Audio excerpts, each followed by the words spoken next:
Bonjour frère Christian Boyembi. Bonjour ma soeur. Comment vous allez? Je vais très bien comme vous voyez.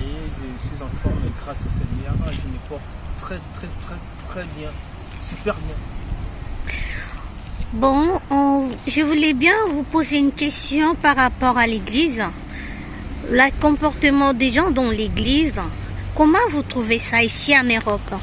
Bon, ici en Europe, c'est très compliqué d'abord parce que l'image que les gens ils ont l'habitude de donner à l'extérieur, ce n'est pas pareil dans les églises, au sein des églises. Parce que dans une église, peu importe la personne, il veut donner seulement l'impression que non, il est saint, c'est une bonne personne. Mais or, en réalité, ce n'est pas ça. C'est-à-dire, ce que je peux dire, le comportement des chrétiens de nos jours, il y a trop d'hypocrisie. Il y a trop d'hypocrisie dans des églises. Vous pouvez constater que vous êtes par exemple avec un serviteur de Dieu qui sert, même un fidèle simple, il est avec toi, il te donne l'impression comme si réellement il est avec toi. Or, en réalité, il ne l'est pas. Il n'est pas avec toi. Dès que vous tournez les dos, il commence à dire de n'importe quoi sur vous. Donc, il y a de l'hypocrisie pire. Donc, ce que l'homme de Dieu, frère Patrice, il avait chanté dans ses chansons. Je cherchais le monde, je l'ai trouvé dans l'église. Et l'église, je l'ai trouvé dans le monde. Donc, il y a trop d'hypocrisie, il y a la confusion dans les églises. Il y a vraiment la confusion à cause du comportement des fidèles et des serviteurs aussi. Donc, c'est un peu ça. Je ne sais pas s'il y a d'autres questions. Oui, bien sûr. Et qu'est-ce qu'on ferons-nous pour changer cette attitude dans l'église? Dans l'église, pour changer ces attitudes, c'est juste parce que même dans nos maisons, on a l'habitude de voir que les enfants, ils ont souvent tendance à suivre ce que le papa a l'habitude de dire. Donc si papa il a l'habitude par exemple de trop manger la viande, vous allez constater que ses enfants aussi, ils auront aussi la possibilité de manger la viande. Donc ce que je peux dire, c'est d'abord la tête, c'est-à-dire nos pasteurs à nous doivent se comporter dignement devant leurs fidèles et à l'extérieur.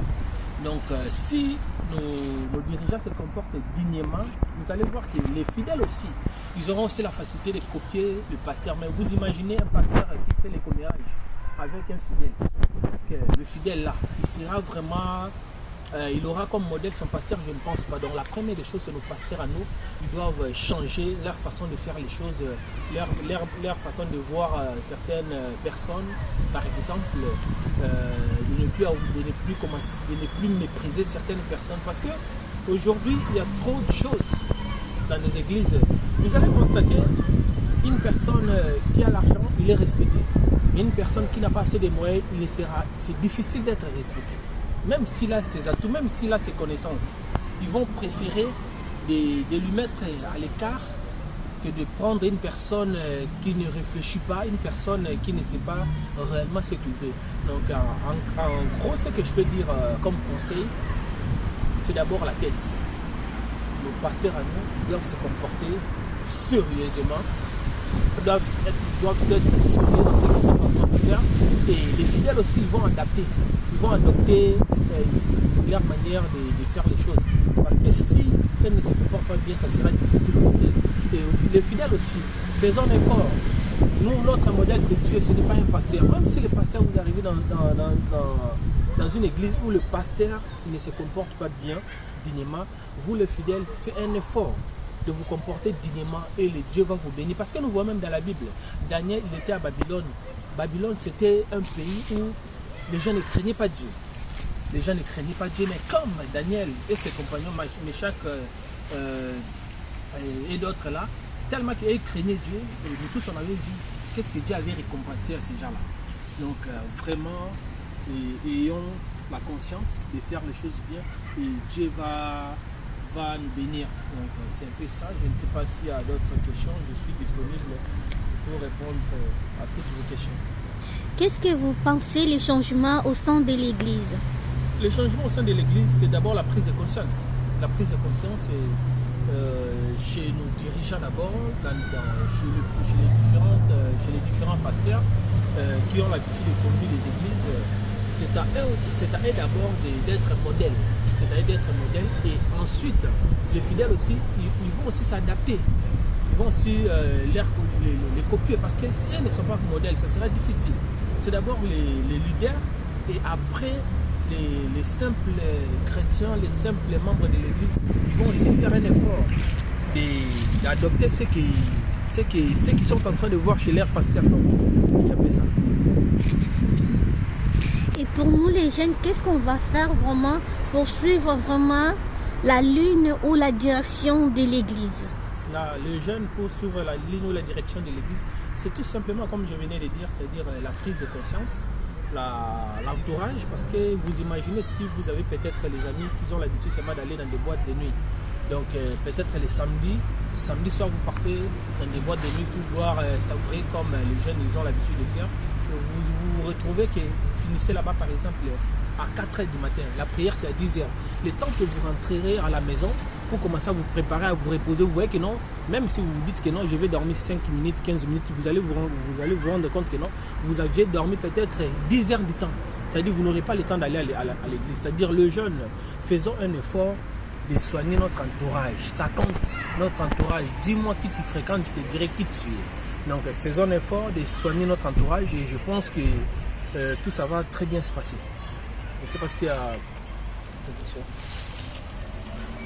Merci beaucoup, je vous remercie beaucoup et bon dimanche là où vous aurez l'occasion de suivre cette vidéo. C'est votre humble serviteur Benoît de la Chrétien. C'était juste pour donner quelques éclaircissements. Comme j'avais dit la dernière fois, notre chaîne c'est socio-culturel. On parlera de Dieu, on parlera de tout sauf rien, mais on va faire un effort de faire les choses bien tant qu'enfant de Dieu. Vraiment, je suis très content. Notre chaîne s'intitule De Chris B90, donc D en majuscule, les restes en minuscule, De Chris B90. Donc dès que vous taperez ça, de temps en temps, vous allez commencer à recevoir nos vidéos.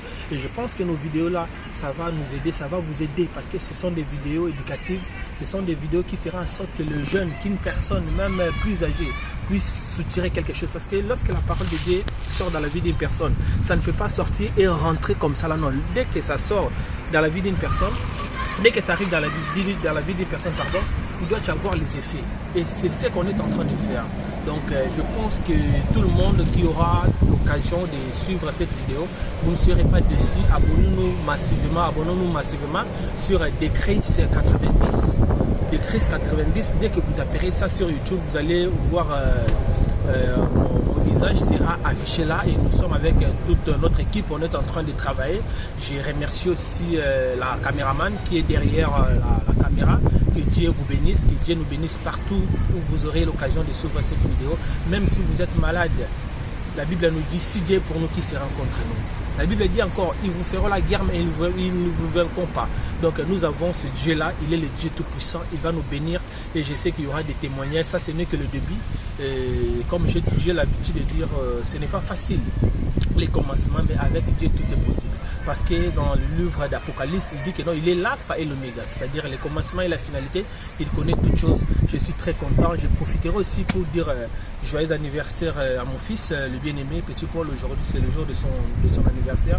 S'il aujourd'hui est en vie, c'est parce que Dieu a voulu, Dieu lui a donné la vie, que ce Dieu-là puisse le bénir, qu'il puisse voir la main de Dieu dans sa vie. Donc c'est un peu ça. Bon dimanche à vous, que Dieu vous bénisse. Je vous aime trop, je vous kiffe. Merci frère Christian, au revoir. Merci, au revoir.